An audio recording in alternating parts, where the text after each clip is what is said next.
Good morning, it's Dino here again. It's Tuesday, the 18th of April. It's a lovely day, so I'll hopefully be able to get some work done today on the garden I'm working on. I wanted to talk this morning. I was watching a video last night with Brian, big up Brian, Brian Dougal, having a conversation, and a part of the conversation was regarding, apparently on this going around social media a lot now, I'm hearing quite a few people talking about it as well. Apparently in the South Stand, in the last game, there was some people swearing. Shock horror. You've got a passionate football game and someone swears at a game. Now, don't get me wrong, if I'm sitting in the stadium and there's children around me, then I will try and limit my language a little bit. I'll try and tone it down a bit. Try not to swear, to be fair. But if I feel passionate about something and something happens in the game that makes me swear, then I'm going to swear. I'm an adult. I'm allowed to swear. If the children don't like it or the parents don't like it, the swearing at the ground, then either don't take them, or you need to explain to them that adults are allowed to do certain things that children are not allowed to. When I was a child, my parents swore around me occasionally. Guess what? I didn't start swearing my head off while around them. I still, to this day, don't swear in front of my parents, out of respect. But when you're at football, it's a known thing. It's where men, women go to football to let out their passion and build up tension during the week. It's their release. It's where they can relax and let all their emotions out. I'll tell you a little story that happened to my two boys. Now, my two boys, anyone that knows me, I'm very strict with my kids. There's no way they'd be swearing like that. But when they go to the Tottenham games, they're extremely passionate and they sing all the songs. All the songs. They're constantly singing. I love it. They went to the Wolves game. This was last season. This was a story from last season. The Wolves game last season. They was up in the corner. I got some late tickets for them. It was the first game they went on their own without me. So I was a little bit nervous. I ended up going out and waiting outside the ground to pick them up afterwards, as any parents might do it then. I was a bit scared, but there you go. The story I want to get onto is they were sitting and singing. And if you know the Wolves game, we were shite. Can't remember the score, but I think it was 2-0 down at the time. So my boys were singing out something like the referee's a gooner or something like that. There's a guy behind with a row of kids. He's tapped my eldest son on the shoulder, who was 17 at the time, and said, "Can you keep the noise down, please? You're scaring the kids." Yeah. In Tottenham Stadium, the place where we try and get all the atmosphere together and make it a fortress for our team to play, you've got a guy telling my children to stop, or my two boys, to stop singing Tottenham songs because it's frightening the children now. And if they don't stop shouting and singing, he's going to tell the steward. That is the club we're dealing with now, guys. It's a fucking joke. It's a fucking joke. And I'm swearing now because it's really pissing me off. My sons go over there, and from when they were tiny. Both of them have gone since they were 5.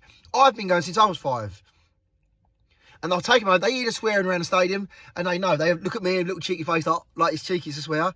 But they know that's an adult's prerogative. They are fucking adults. They are allowed to swear if they want to.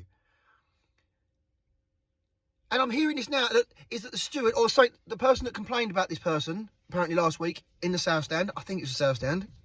I'm sorry if I'm wrong about that.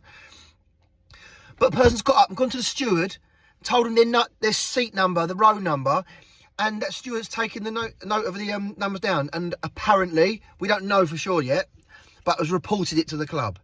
Now, I don't know whether the steward sort of looked at the person and thought, okay, I'll take the number down, but am I really going to report this?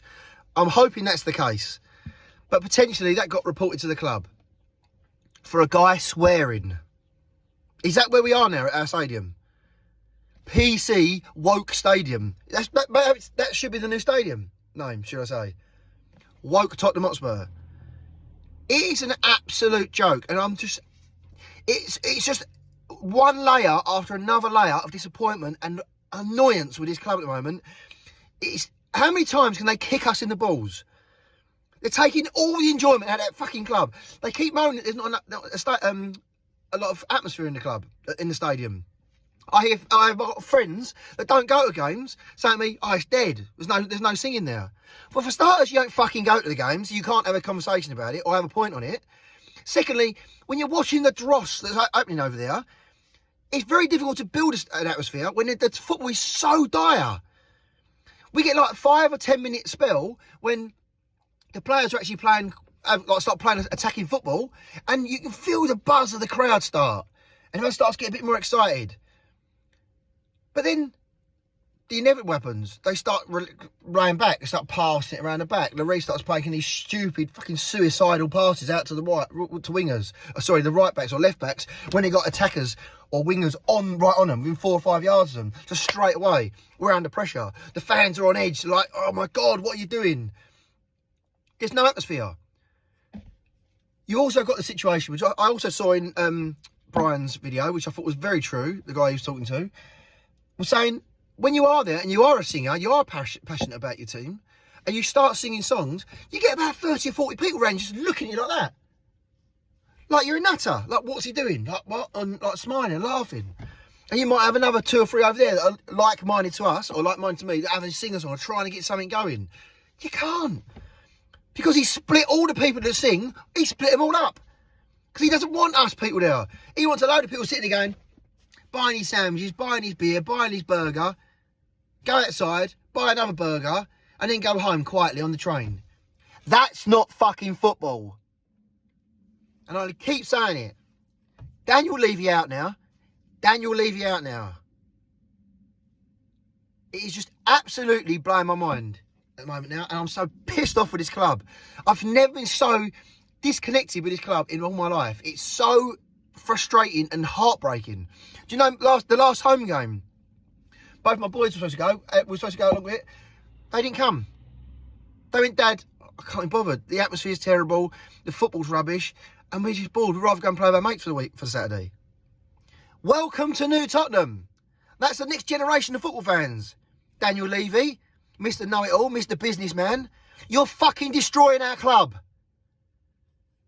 And on that note, I'm going to go because I want to try and chill myself up and go back to work and in this sunshine and try and get something done. Yeah, like, subscribe to the channel, please. As you know, it's a new name now. COYS Chit-Chat. I'm hoping to do a thing with Brian later on this week, or sometime this week when he can sort it out. He's a very busy man. And I'll also be at the protests at the Brentford game. If you want to come over and say hello, maybe do an interview or something, if you're feeling confident of it. And yeah, I'm going to say it, but again, another quiet one. Come on, you Spurs.